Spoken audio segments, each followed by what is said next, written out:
Queridos irmãos, a paz gloriosa de nosso Senhor Jesus Cristo para você, um grande abraço, alegria estar juntos com você novamente, para nós continuarmos as nossas meditações nas nossas revistas, na nossa revista da Escola Bíblica Dominical.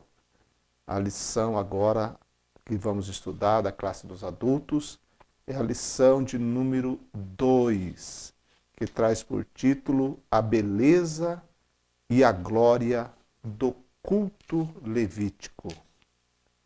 Esta lição do dia 8 de julho de 2018. Textuário nos diz: Então entraram Moisés e Arão na tenda da congregação. Depois saíram e abençoaram o povo. E a glória do Senhor apareceu a todo o povo. Levítico 9, 23. A verdade prática, o verdadeiro culto divino não se impõe pelo ritualismo, nem por sua pompa, mas pelo quebrantamento de coração e pela integridade de espírito. A glória de Deus não pode faltar. A beleza e a glória do culto levítico. A palavra culto significa serviço. É traduzida também no Antigo Testamento pelo verbo servir ou trabalhar. Lá em Êxodo, capítulo 20, versículo 5, nós encontramos esta palavra no hebraico. Êxodo, capítulo 20, verso 5, que diz: Não te encurvarás a elas, nem as servirás. Então ela aparece aqui como servirás. Está contida no Decálogo, os 10 mandamentos, em relação à proibição de adoração do culto de imagens de escultura. Era proibido, portanto, por Deus, servir a essas imagens de escultura, ou seja, prestar culto. Também em Êxodo, capítulo 23, e versículo 24, não te inclinarás diante dos seus deuses, nem os servirá. Aqui Deus está orientando e determinando ao povo de Israel que não deveriam, assim que entrassem na terra de Canaã, prestar culto aos deuses daquelas terras. E no mesmo capítulo 23 de Êxodo, o versículo 25 diz: E servireis ao Senhor vosso Deus. Então, por um lado, a proibição dada ao povo de Israel de prestar culto aos deuses da terra de Canaã, ou dos povos da terra de Canaã, mas a determinação de servir ao Senhor. O que não cultuar, deuses falsos. E a quem prestar culto? Ao Senhor. Essa era a determinação de Deus ao povo de Israel. Em Deuteronômio, capítulo 10, nós encontramos esta palavra aparecendo novamente no versículo 12 do capítulo 10 de Deuteronômio, onde nós lemos: Agora, pois, ó Israel, que é o que o Senhor teu Deus pede de ti, senão que temas o Senhor teu Deus, e que andes em todos os seus caminhos, e o ames, e sirvas, olha a palavra aqui, sirvas, preste culto ao Senhor teu Deus, com todo o teu coração e com toda a tua alma. Então nós encontramos aqui a especificação clara que o culto é um momento de adoração, mas principalmente uma disposição de coração em obedecer e amar a Deus na prática diária, que é justamente o que Deuteronômio capítulo 10, versículo 12 nos recomenda. Então, no sentido teológico mais comum, a palavra culto quer dizer justamente a prestação de adoração a Deus, reverência e homenagem ao Senhor. O Salmo 100 também, nós encontramos a palavra no hebraico, no Salmo 100, no verso 2, que diz: servi ao Senhor com alegria, prestar culto. Nós, como povo de Deus, nós temos o costume, o hábito de prestar também o nosso culto, o nosso serviço de adoração, homenagem, reverência e louvor ao Senhor nosso Deus. Como a lição trata do culto do Antigo Testamento, culto levítico, é aí que nós vamos voltar mais a nossa atenção. Então, o culto aparece no Antigo Testamento, nós vemos pessoas, indivíduos, prestando culto, servindo ao Senhor. Nós temos o exemplo de Abel, em Gênesis 4:4, Noé, em Gênesis 8:20, Abraão, Gênesis 12:8, temos também Jacó, Gênesis 35:7. Só para citar 4 exemplos. Teríamos muitos outros, como temos muitos outros no Antigo Testamento. Pessoas que de forma individual prestaram um serviço ao Senhor, edificando altares, oferecendo sacrifícios, portanto, prestando um serviço de homenagem, de adoração, de reverência e de louvor a Deus. Então, na questão de indivíduo, nós temos isso. Na questão do povo de Israel, nós temos também que os ajuntamentos daquele povo, muitas vezes, eram ajuntamentos para prestar culto a Deus. Por exemplo, nas festas do povo de Israel. Lá no capítulo 23 de Levítico, nós temos as festas que o povo deveria celebrar ao Senhor. E aquele período de festa era composto também de períodos de serviço, de culto a Deus. Era assim na festa de Páscoa, no tabernáculos, na festa de Pentecostes, inclusive também no dia do perdão, o dia da expiação. Aqueles momentos, entre outras festas. Então, aqueles momentos eram momentos em que o povo estava reunido para prestar o culto a Deus. Então, veja, de um lado, a prestação de culto de indivíduo. Do outro lado, a prestação do culto da comunidade, do povo. Isso nós podemos aplicar também na nossa vida. Nós podemos muito bem prestar o nosso culto a Deus, oferecer o nosso serviço de adoração, de louvor ao Senhor, de forma individual, quando estamos no nosso devocional diário, no nosso momento de leitura da palavra, meditação nas Escrituras, oração e louvor individual a Deus. Mas temos o lado coletivo, quando a igreja está reunida para prestar o culto ao Senhor. Então, são 2 aspectos do culto que devem ser bem compreendidos para que nós possamos, como igreja hoje, como crentes, prestar tanto um quanto o outro diante do nosso Deus.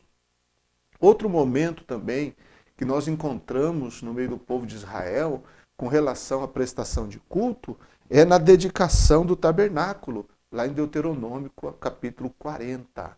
Quando Moisés termina todo o tabernáculo, monta todo o tabernáculo, ele ali oferece e dedica a Deus, prestando ali um culto, oferecendo sacrifícios ao Senhor. Temos também, inclusive a lição trata sobre esse aspecto, a dedicação do templo lá de Salomão. O templo construído por Salomão, naquele momento, no primeiro livro de Reis, no capítulo 8, nós temos ali todo aquele momento em que Salomão ora, a oferenda de sacrifícios, a oração, lembrando as ações maravilhosas de Deus, e tudo aquilo também foi um momento em que o povo estava reunido para prestar louvor, adoração, reverência, homenagem, prestar um serviço ao Senhor Deus. Então, quando a gente olha para o Antigo Testamento, nós vamos perceber e ver que o culto era importante. Por quê? Porque o culto demonstrava a fé em Deus. A fé em Deus. O povo deveria ter, é claro, o componente da fé, porque o próprio livro de Hebreus, no Novo Testamento, ele vai mostrar para nós que todo aquele que se aproxima de Deus deve crer em Deus, crer que Ele existe. Então, o culto no Antigo Testamento, ele traz também em si essa ideia de que o ato de cultuar a Deus é um ato que demonstra fé, confiança em Deus. Também expressa gratidão e devoção ao Senhor. Gratidão. Inclusive nas festas que o povo celebrava, eram festas relacionadas ao cuidado de Deus. Tanto na questão das próprias colheitas, porque as festas estavam ligadas também à vida do povo no sentido das colheitas, das plantações, das primeiras colheitas que eles faziam, também no final das colheitas havia essa ligação, mas também as festas representavam um momento histórico do povo. Por exemplo, a festa de Páscoa era uma festa em que eles relembravam a libertação do povo lá do Egito. A festa dos tabernáculos era um tempo que eles deveriam celebrar depois de entrar na terra de Canaã, lembrando o tempo em que eles peregrinaram no deserto. Então essas festas, elas não eram apenas um ajuntamento para o povo simplesmente ter um tempo de descanso ou de reunião simplesmente. Não, mas era um tempo em que eles deveriam fazer lembrança, lembrar-se e dedicar-se cada vez mais ao Senhor, expressando gratidão pelo Deus que os libertou, pelo Deus a quem eles serviam e, portanto, trazer à memória os benefícios de Deus em suas vidas. Trazendo isso para o Novo Testamento, nós vamos nos lembrar que o próprio Jesus orientou-nos que quando estivéssemos reunidos, deveríamos também trazer à memória o seu sacrifício por nós na cruz, que é o grande momento em que a igreja se reúne para a ceia do Senhor, aquele culto extraordinário e maravilhoso em que nós nos devotamos, trazendo à memória os benefícios do Senhor e a Ele prestamos culto. Mas também o culto era importante no Antigo Testamento porque ele distinguia Israel como um povo peculiar, um povo que foi chamado por Deus para prestar a Deus um culto peculiar, diferente, um culto especial ao Senhor. E a gente tem que fazer a ligação com o Novo Testamento, com a igreja, porque lá o apóstolo Paulo, escrevendo a Tito, ele disse que a igreja também é o povo de Deus, povo especial, zeloso e de boas obras. E não apenas Paulo, mas o próprio Pedro diz que nós somos o sacerdócio real, a nação santa, o povo adquirido. Então, a igreja, ela está na terra para prestar sacrifícios espirituais agradáveis a Deus através de nosso Senhor Jesus Cristo. Portanto, é indispensável que a igreja se reúna para prestar culto ao Senhor. Com relação ao Antigo Testamento, que é o que nós estamos baseando a nossa reflexão, segundo a nossa revista, a nossa lição número 2, nós vamos perceber também, neste subsídio que eu quero trazer para você, com relação aos cuidados com o próprio culto divino. Não deveria ser o culto uma expressão externa, superficial. O povo deveria ter atenção para isso. Não era apenas uma reunião, não era apenas um ritual, não era apenas um momento de liturgia, mas deveria ser algo do espírito, algo interior. Não deter-se às coisas externas do culto, que tem a sua importância, mas não é a essência do culto. A essência do culto é justamente o espírito. Por isso que quando Abel e Caim foram oferecer seus sacrifícios, diz a Bíblia que Deus atentou para Abel e seu sacrifício, e atentou para Caim e o seu sacrifício. E Abel foi aprovado e Caim foi rejeitado, por causa da situação do espírito que Deus encontrou em cada um deles. Então o culto, ele não é e não deve ser puramente um ato de momento em que existe toda uma liturgia, uma organização e para por isso. Não. O mais importante é a forma, a maneira como o culto é oferecido pela pessoa que oferece o culto a Deus. Então, o melhor do que o homem é e o melhor do que ele tem deveria ou deve ser apresentado a Deus. E era assim no Antigo Testamento. Eles deveriam oferecer os melhores animais em sacrifício, os primogênitos a Deus, animais em holocaustos perfeitos, sem defeito algum. Então, o cuidado com o culto envolve apresentar o melhor de si e o melhor que se tem a Deus. Além, é claro, de seguir os padrões determinados por Deus nas próprias orientações dadas por Deus a Moisés, com relação ao culto do povo de Israel. Ou seja, no sentido da organização do culto, as festas, os rituais do templo, tinha toda uma sequência, tinha toda uma forma de oferecer tudo aquilo, os próprios elementos que compunham o culto, ou seja, os sacrifícios, as ofertas, a presença dos levitas, os sacerdotes, o sumo sacerdote, toda aquela organização. Lembrando que mais tarde, no tempo de Davi, foi introduzido ali o louvor também no templo, para que o culto tivesse esse acréscimo que não trouxe prejuízo em sua forma.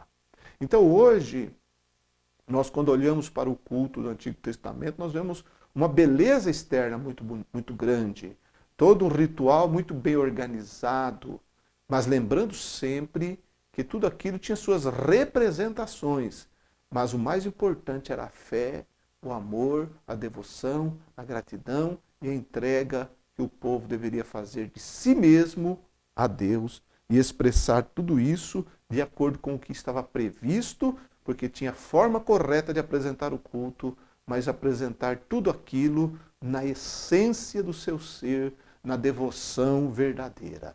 Então, nós devemos entender que hoje também nós temos toda uma liturgia dentro de nossas igrejas, que são importantes, são boas, mas nós devemos saber que mais importante que a própria liturgia que nós temos e carregamos há anos conosco dentro de nossas igrejas, mais importante que isso é o estado do coração, o estado do espírito, a fé, a genuinidade, a sinceridade em apresentar o seu louvor e a sua adoração a Deus. Então, o principal objetivo também com relação ao culto do Antigo Testamento era conduzir o povo, era levar o povo a servir unicamente a Deus como seu redentor e provedor. Unicamente. Deus exigia culto unicamente a si. Ele não aceitava que o povo dividisse a sua adoração, dividisse o seu louvor. Jamais. Lá em Deuteronômio capítulo 6, versículos 1 a 13, nós encontramos isso. Quando nós lemos a história sagrada, a história do povo de Israel, principalmente depois da divisão do reino, quando ficaram 10 tribos com Jeroboão, e daí sucederam-se o chamado Reino do Norte, ou Israel, e as 2 tribos que ficaram sendo denominadas de Reino do Sul, ou Judá, que ficaram com os descendentes de Davi, nós vamos perceber que principalmente, no Reino do Norte, os reis, eles misturaram uma adoração, como que se a adoração a Javé pudesse ser misturada com a adoração a ídolos. E foi exatamente isso que aconteceu no Reino do Norte, porque nenhum dos reis do Reino do Norte andaram nos caminhos do Senhor.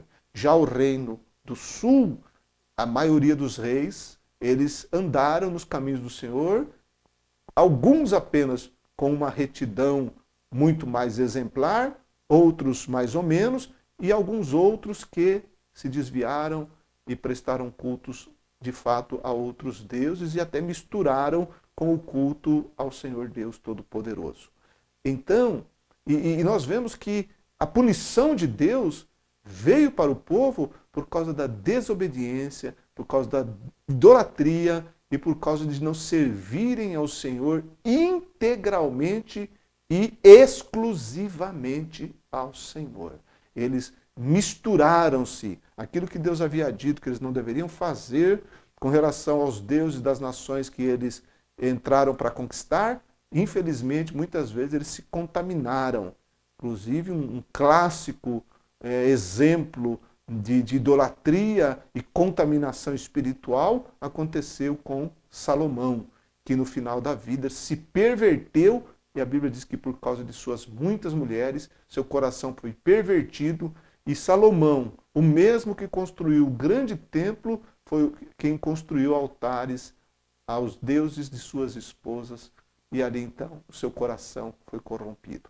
Então, essa questão do culto, a gente tem que entender que basicamente nosso coração não pode se dividir, o nosso ser não pode se misturar, no sentido de que a adoração deve ser exclusiva, total, absoluta ao Deus Todo-Poderoso e ao Deus verdadeiro. Então o povo de Israel, ele tinha que entender isso e viver isso, porque era a determinação de Deus. Servir unicamente a Deus como seu redentor, aquele que os tirou do Egito e o provedor deles, aquele que cuidou deles durante todo o tempo. E também cumprir o papel de reino sacerdotal e povo santo, que foi para isso que Israel foi instituído, foi tirado do Egito para ser para Deus um povo peculiar. Reino sacerdotal e povo santo, conforme Êxodo capítulo 19 e versículo 6. O culto deveria ser a expressão pública de uma realidade interna, espiritual. Mas o povo de Israel, através principalmente de seus líderes públicos e religiosos, na sua maior parte, eles detiveram-se mais nos elementos externos e simbólicos, deixando de lado a essência do culto, que é um coração sincero, quebrantado e obediente a Deus. Deixaram-se tomar pela formalidade apenas e esqueceram da essência do culto. O culto era, sim, importante, e como é importante, desde que o Deus do culto seja verdadeiramente honrado. Então, tudo aquilo que existia de ritual, de orientações, era importante, sim, mas desde que Deus, o Deus do culto, fosse verdadeiramente honrado. E lá em Malaquias, capítulo 1, versículo 6, nós temos a denúncia de Deus com relação ao povo de Israel e a forma com que eles caíram, se degeneraram na prestação do culto ao Senhor. Malaquias 1 e 6 diz: o filho honrará o pai e o servo ao seu senhor. E se eu sou pai, onde está minha honra? E se eu sou senhor, onde está o meu temor?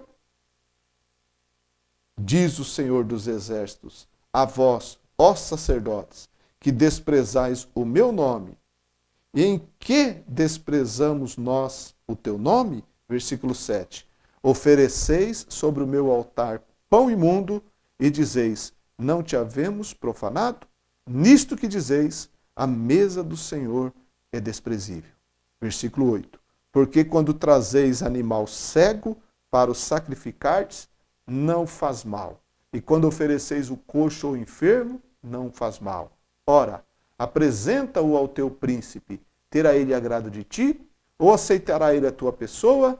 diz o Senhor dos Exércitos. A decadência foi terrível, terrível, terrível, e a gente está vivendo um tempo, aquele tempo, a gente está olhando aqui para Malaquias, para um tempo posterior ao cativeiro. Então o povo de Israel, infelizmente, teve a tendência de descer cada vez mais no nível do seu culto ao Senhor, de tal maneira que ofereciam o que não era melhor e achavam que não fazia mal algum. Então devemos trazer isso para nossos dias de hoje, para que como igreja possamos oferecer o melhor ao nosso Deus. E o melhor é aquilo que Jesus deixou determinado ao falar à mulher samaritana, que Deus procura os que o adoram em espírito e em verdade, seja de modo individual, ou seja de forma coletiva, junto com os demais irmãos, ofereçamos sempre um culto verdadeiro em espírito e em verdade ao nosso Deus. Uma outra coisa interessante é que nós devemos lembrar que o lugar de culto para o povo de Israel, a princípio o tabernáculo, mas principalmente era o templo de Jerusalém. E que após a destruição do templo, no ano 70 depois de Cristo, não se constituiu nenhum novo outro local onde esse povo pudesse praticar o seu culto. É claro que ainda hoje os israelitas, os judeus, eles pratiquem a sua religião e se reúnam principalmente em sinagogas e celebrem algumas de suas festas, devemos entender que tudo ainda para eles está incompleto, pois lhes falta o templo. Todo aquele ritual, toda aquela forma levítica de culto não existe mais, desde que o templo de Jerusalém foi destruído. Hoje o que os judeus fazem é chorar e clamar ali no Muro das Lamentações, pedindo a Deus que o templo seja reconstruído.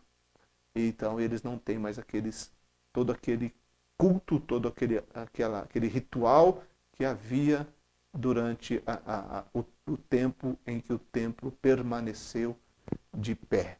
Mas eles ainda praticam a sua religião, claro, com as exceções daquilo que deveria ser feito única e exclusivamente no templo.